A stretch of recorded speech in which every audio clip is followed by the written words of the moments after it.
Hello everyone, my name is Liz Marcelli, and thank you for listening and hearing what John Carroll has meant for me. I remember before I came to John Carroll, and I'd close my eyes and I'd imagine what it's going to be like to be in college, to be at John Carroll.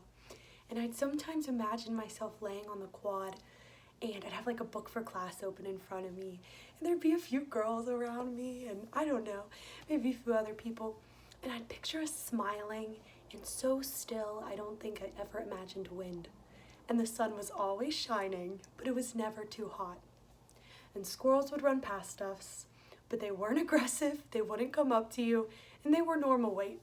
So perhaps that is when we can all call this out for being a fantasy. I refer to this imaginative scene as the picturesque, kind of like the ideal or the perfect.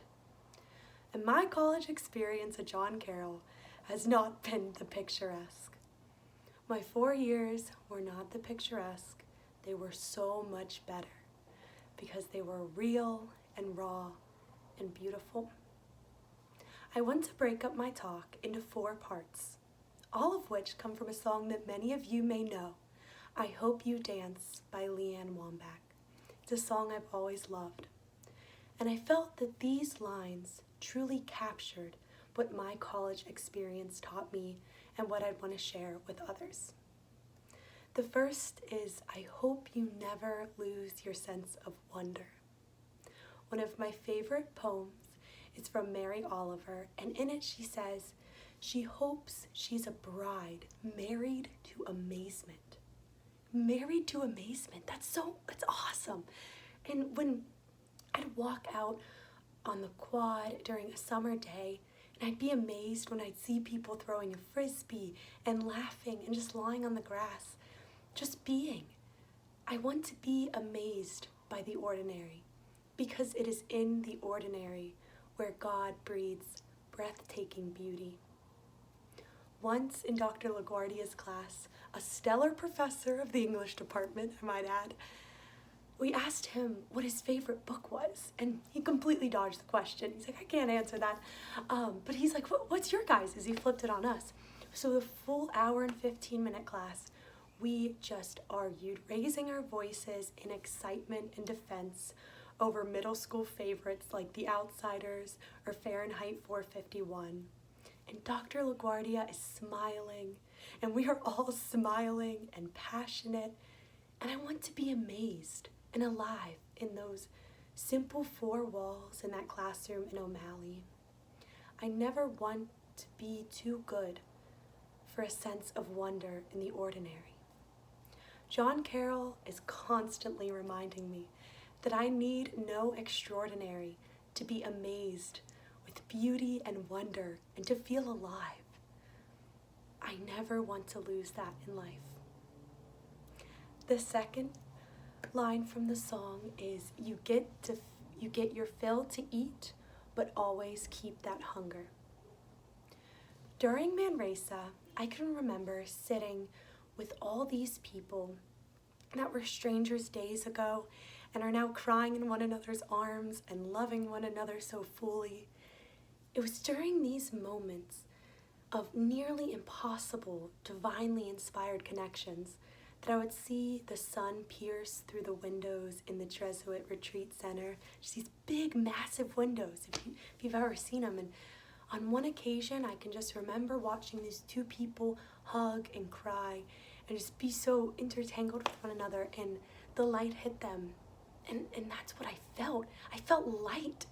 And I realized how amazing it was to be displaced by the joy of others. Someone told me once that perhaps that is how God feels. I felt completely spiritually filled, and every part of me was full.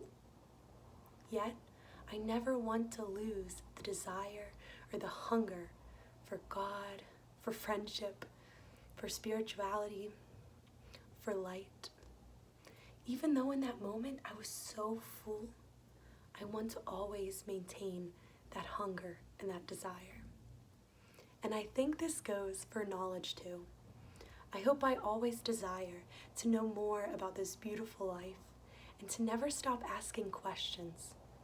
My professors have shown the incredible journey of seeking knowledge in all of its forms. May we never feel that we've become too full to stop living through the questions. The next line is, may you never take one single breath for granted. Much of my John Carroll experiences have been formed through the beauties of service. Before coming here, I wasn't really that involved in service, and I felt completely transformed when I started it here in college. I've been shattered and formed and shattered again. Once at a location for men experiencing homelessness, I met a man named Randall. He had this brownish pea coat that he would always wear, and it was too big for him to just hang on his shoulders. And he had a gray and black beard, we'd call like salt and pepper beard. And he taught me how to play chess. And I can remember the chessboard warming up from our breaths and realizing that maybe that was enough. We would laugh and smile, and he taught me how to play chess. But he also taught me how to love and care about another person without fixing them. Wrapped in an oversized peacoat and laughter, he taught me how to submerge myself in a Christ-like humility and to hold dignity for each one of our breaths that warmed up that chessboard. Another experience was during my freshman year in Honduras. There was this little girl I met during one of the medical brigades, and she had these super curly pigtails. Remember, they were just so perfectly curled. And she kept laughing at me because I would sing Despacito over and over. And when I'd get to the Spanish parts, I would just mutter random stuff. And she would crack up. She thought it was so funny. And she was maybe 4 or 5.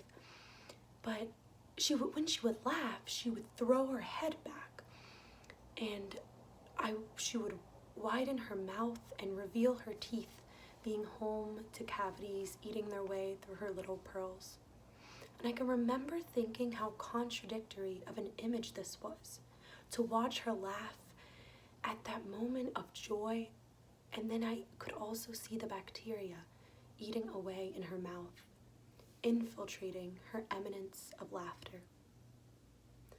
I hope I realize every single breath I take connects me to Randall and the little girl with pigtails in Honduras and every human person.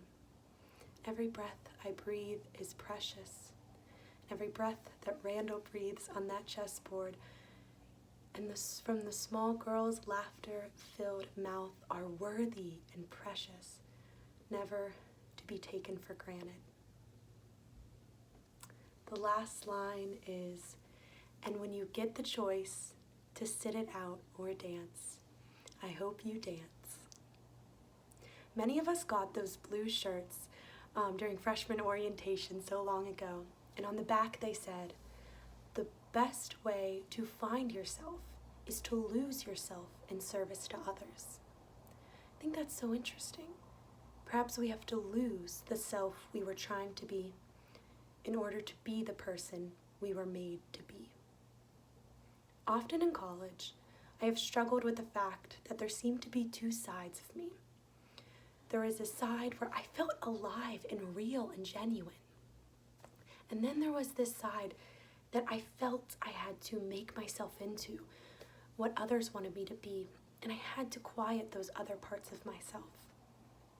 One day I looked at myself during the end of my freshman year and I asked, who are you? It was a very pivotal moment for me.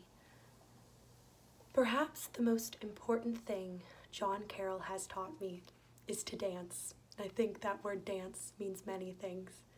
To dance unapologetically and loudly and offbeat, and to dance for no one but myself. The times I felt most alive truly were when I had no phone and no thought, and was just able to live for no one but me and to just be so fully there. When I would breathe in during a hot day in Honduras, and I would hold in my chest all the dirt under my feet and the sweat and the mountains and the beauty and the love. When I could dance at Jesse McCartney when he's singing on the quad with my favorite people in the world. When I could close my eyes on retreat and I felt like I could understand what it meant to be free and to be at a place that the words just don't quite reach. When I could read and love and laugh and be with incredible people who I'm undeserving to call my friends. And I feel like I've touched the center of everything. I want to dance every day. I want to dance like I was able to dance at John Carroll, and I want to live without fear and to sacrifice without weighing my sufferings. And I want to be the good I desire for. If you get the choice to sit it out or dance, I hope you truly dance. We won't get the picturesque. No one ever does. And that is a gift because we get to be alive. Thank you, everyone.